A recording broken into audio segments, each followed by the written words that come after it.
Olá pessoal, estamos aqui mais uma vez, espero que todos estejam muito bem. E nessa aula agora a gente vai bater um papo sobre o Teorema de Pitágoras. Na minha playlist sobre trigonometria, eu falo do Teorema de Pitágoras, inclusive até demonstrei. E aqui eu vou fazer de uma outra forma, aqui vai ser geométrica. Então o que eu vou fazer? Eu vou construir um triângulo retângulo. Sim, Pitágoras, né? Todo mundo sabe, foi o cara. E é o mesmo Pitágoras da trigonometria e da filosofia. Primeiramente, para a gente utilizar o Teorema de Pitágoras, a gente precisa de um triângulo retângulo. Então, eu vou construir aqui para vocês um triângulo retângulo. Vamos pegar aqui um segmento qualquer. E agora, eu vou pegar um outro, porém, eu preciso que seja perpendicular, porque eu necessito que um ângulo, pelo menos, seja reto.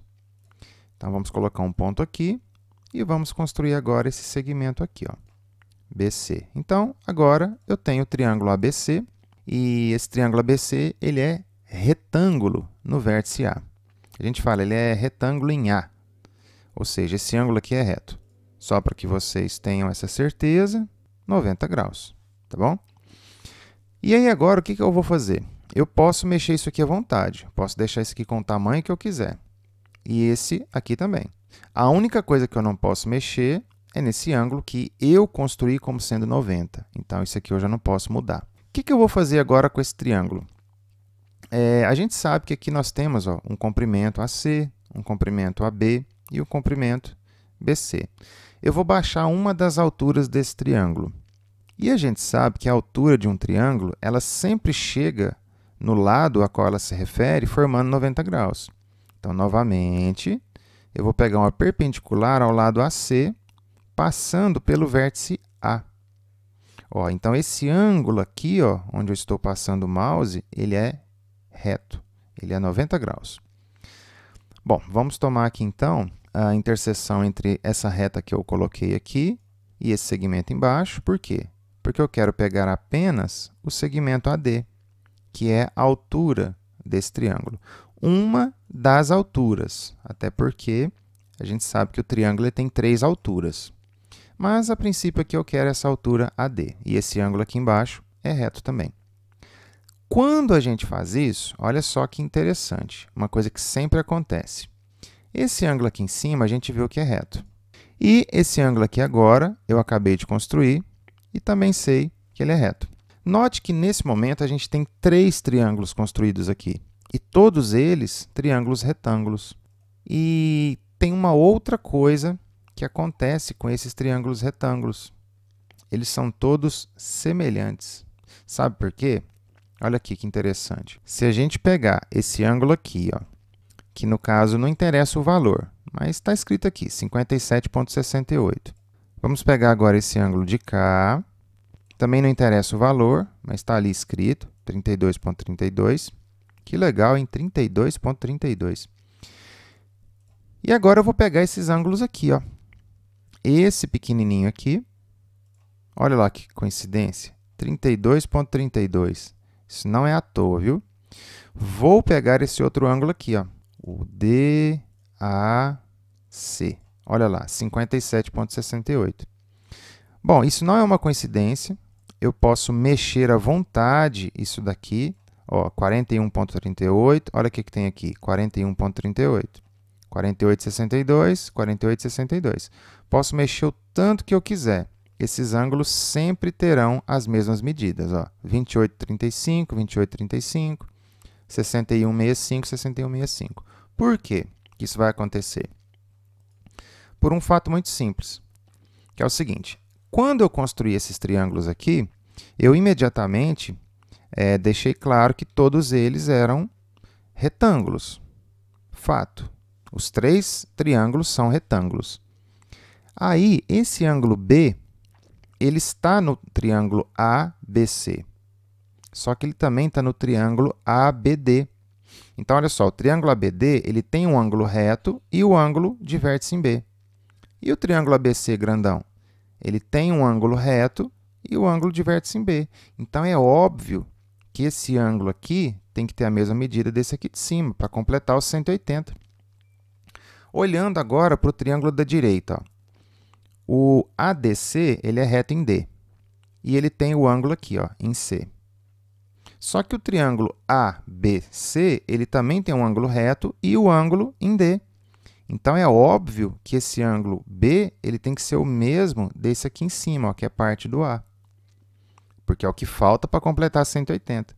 Consequentemente, esses dois triângulos menores também terão os mesmos ângulos. Então, esses três triângulos sempre serão semelhantes numa situação dessa aqui, em que você tem um triângulo retângulo e você baixa a altura dele para dividir em outros dois triângulos. Nesse caso aqui, ó, eu estou dividindo o lado BC em duas partes, em BD e DC. No caso do triângulo ABC, que é o triângulo grandão, aquele lado que é oposto ao ângulo de 90, ele é chamado de hipotenusa, hipo, né, de grandão. Então, ele é o maior lado desse triângulo. Aí, os demais lados, aqueles que são adjacentes ao ângulo de 90, eles são os catetos, nesse caso, AB e AC. No triângulo BDA, ó, como o ângulo reto está aqui no D, então o AB ele é a hipotenusa desse triângulo ADB. E aí o BD e o DA eles são catetos nesse triângulo. Já no triângulo da direita, que é o ADC, ó, o ângulo reto está aqui. Então o AC é a hipotenusa dele. O DC é cateto e o AD é cateto. Então, o que é hipotenusa e o que é cateto? Hipotenusa sempre será no triângulo aquele lado oposto ao ângulo de 90. Ele sempre será o maior lado do triângulo retângulo. Por que eu sei que ele é o maior lado? Gente, se esse ângulo aqui é 90, então é claro que a soma desse de cima com esse de baixo tem que dar 90. Então, se a soma de 2 dá 90, então cada um desses dois é menor do que 90, porque nenhum deles vai valer zero, senão o ângulo não existe, entendeu? Então, o maior lado se opõe ao maior ângulo, isso é uma propriedade de triângulos. Então, no caso de um triângulo retângulo, o maior lado sempre vai ser o que se opuser ao ângulo de 90, e esse lado será chamado de hipotenusa. Escreve-se dessa maneira aqui, ó, hipotenusa. Tá certo? Bom, aí você tem que ver a referência dessa hipotenusa. Ó, nesse triângulo ADC, o AC é a hipotenusa. Porém, no triângulo ABC, o AC não é hipotenusa, ele é cateto. Então, a gente tem que ver qual triângulo a gente está trabalhando para colocar a nomenclatura certa, tá bom? E os demais lados serão os catetos. Então, está aqui, cateto. Bom, batizando, então, sabendo da regra do batismo, né, dos lados de um triângulo retângulo, a gente sabe, então, que todo triângulo retângulo terá dois catetos e uma hipotenusa. Apenas com relação a medidas, vamos batizar esses lados? Vamos falar que o AC ele tem medida Bzinho. O tamanho dele é Bzinho, tá? O lado AB, vamos falar que o tamanho dele tem medida Czinho. E esse BC todo, inclusive vou até colocar um segmento aqui embaixo, para te explicar, para deixar bem claro que estou me referindo ao segmento BC, tá certo? Então, eu vou falar que ele tem tamanho Azinho. O comprimento dele é de tamanho Azinho. Aí, o que acontece? Ó, o BD e o DC, a soma desses dois dá o Azinho. Mas vamos colocar que esse BD tem tamanho Nzinho e que o DC tem tamanho Mzinho. E a nossa altura, AD, vamos falar que tem tamanho Hzinho. Então, estamos aí com as medidas ao redor desse triângulo e também internas. Por curiosidade, esse BD ele é chamado de projeção do lado AB na hipotenusa. Como assim? Se tivesse um Sol aqui em cima brilhando, olha o meu Sol aqui, ó, vou colocar um ponto para representar esse Sol. Tem um Sol aqui, ó, meio-dia, ó, Sol G, G de grandão. Aí, ao meio-dia, o Sol está em cima da cabeça da gente, né? Então, a nossa sombra ela fica embaixo da gente. Então, imagina que o Sol esteja aqui, ó, bem na cabecinha do ponto A. Então, a sombra desse segmento BA vai ser o BD. A sombra dele vai estar aqui. Então, isso é projeção ortogonal, é onde a sua sombra está, projetada ortogonalmente.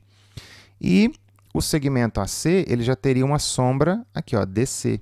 Então, esse pedaço aqui seria a sombra dele, de comprimento Mzinha, tá certo? Bom, então vamos tirar nosso sol daqui, que ele não nos interessa. Então, vamos lá. O que o Teorema de Pitágoras nos fala? Ele nos fala o seguinte: o quadrado da hipotenusa é igual à soma dos quadrados dos catetos. Como assim? Se eu pegar a medida do lado BD e elevar ao quadrado, vai dar exatamente a soma entre o quadrado desse lado aqui, que é o AB, e o quadrado desse lado aqui, AC. Isso no triângulo grande.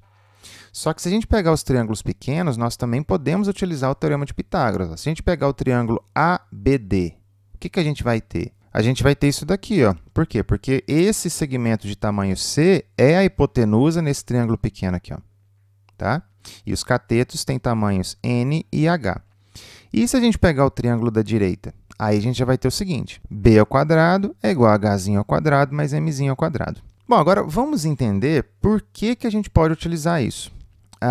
Na minha playlist Trigonometria, eu demonstro uma maneira, né, usando uma maneira lá, o Teorema de Pitágoras. E aqui eu vou usar outra. Aqui eu vou usar a semelhança de triângulos. Como que eu vou fazer então? Bom, como esses três triângulos são semelhantes entre si, eu vou usar aqui uma razão de semelhança entre eles. Então, olha aqui, ó, nos triângulos ABC e ABD. ABC é o triângulo grandão. E ABD é o triângulo pequeno aqui da esquerda. O que eu vou relacionar aqui para montar minha proporção? Ó, eu vou pegar um cateto do triângulo grande e a hipotenusa do triângulo grande.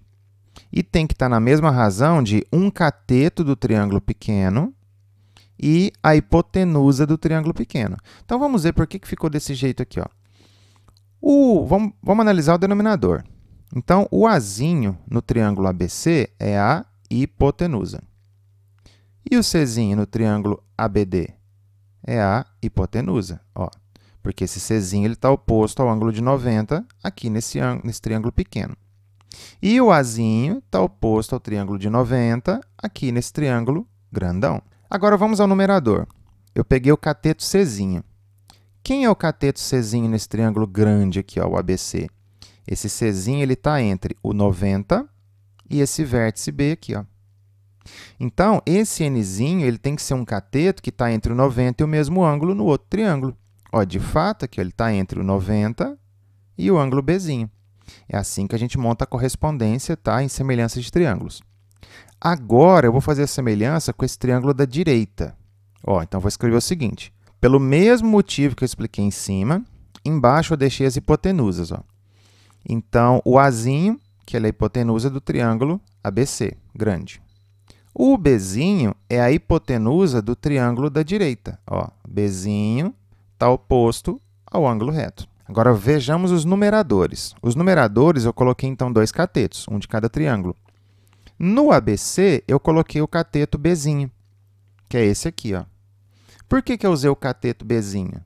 O cateto Bzinho está entre o ângulo reto e esse ângulo aqui de vértice em C.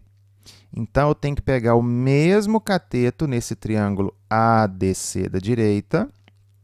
Ó, está entre 90 e o mesmo ângulo C, que é o M.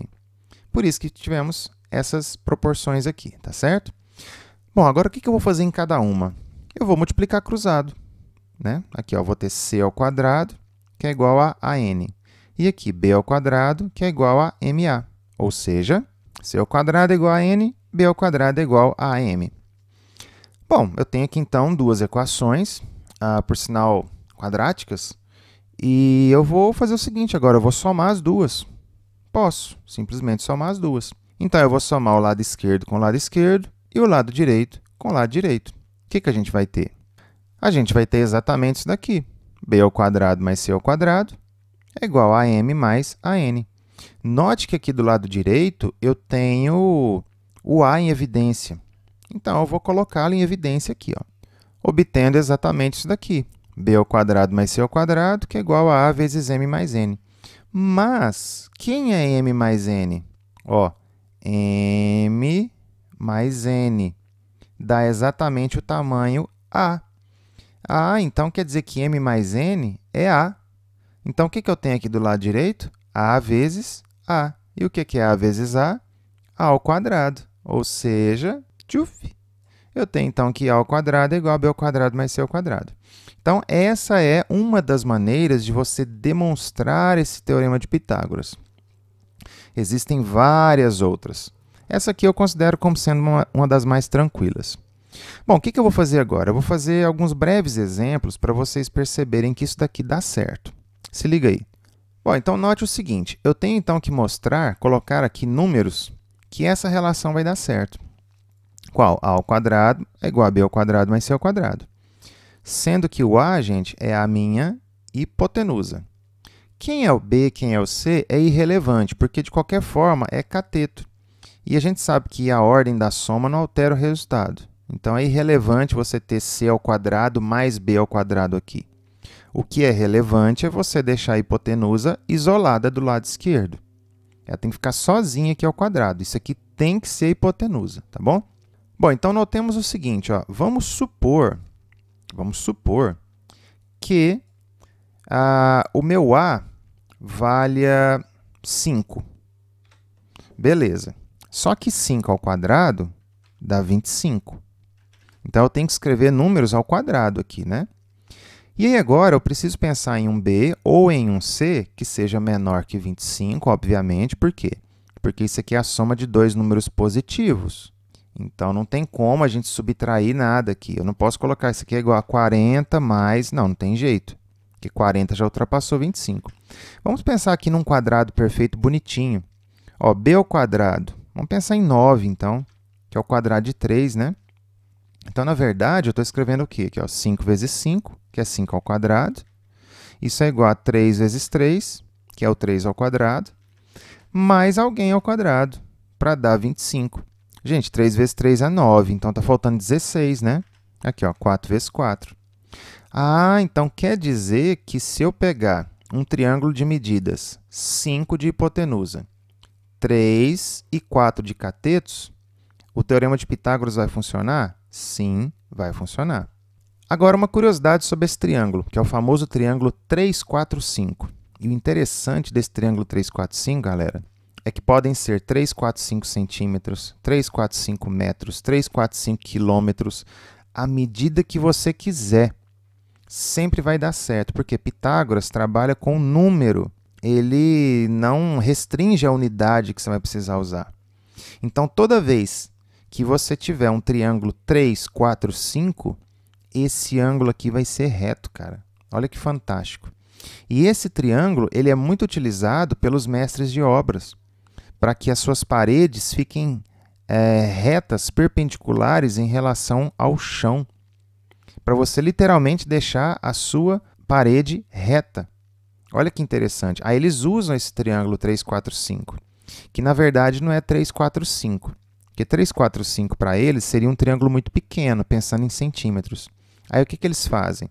Eles usam 50 centímetros, 30 e 40. Por quê? Porque 50 vezes 50 é igual a 30 vezes 30, mais 40 vezes 40. Ó, 50 vezes 50 é 2.500.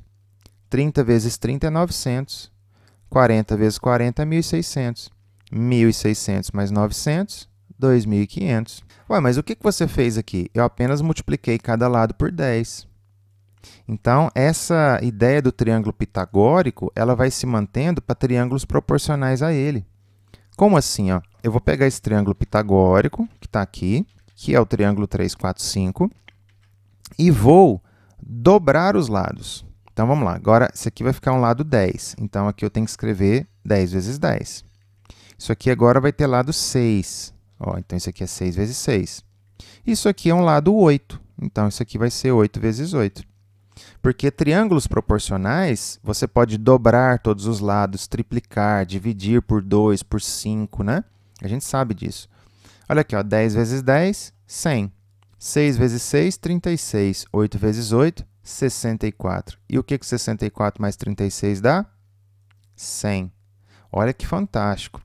Vamos agora triplicar esses lados. Ó.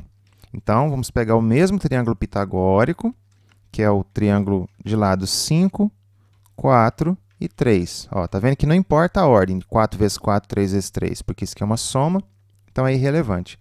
Vamos agora triplicar os lados. Então, vai ficar 15 vezes 15, 12 vezes 12 e triplicando 9 vezes 9.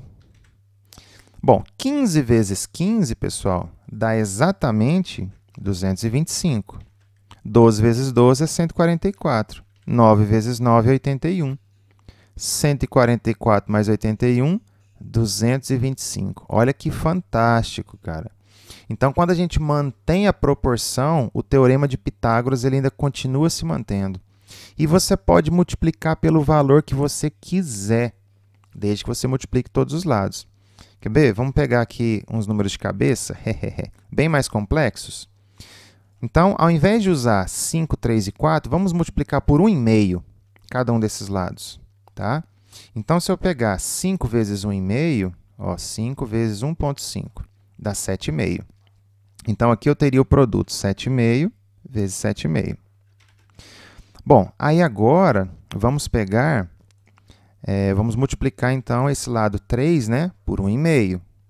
Ó, então, 3 vezes 1,5, 4,5. Então, aqui tem que ter 4,5 vezes 4,5. E o último lado, que ele tem tamanho 4, vamos multiplicar ele por 1,5, que dá 6, né, gente? 4 vezes 1,5 é 6.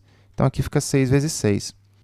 Então, vamos ver quanto que vai dar 7,5 vezes 7,5. Ó, 7,5 vezes 7,5, 56,25. Beleza. E adivinha só quanto que vai dar a soma de 36, que é 6 vezes 6, né? Com 4,5 vezes 4,5. Olha lá, ó.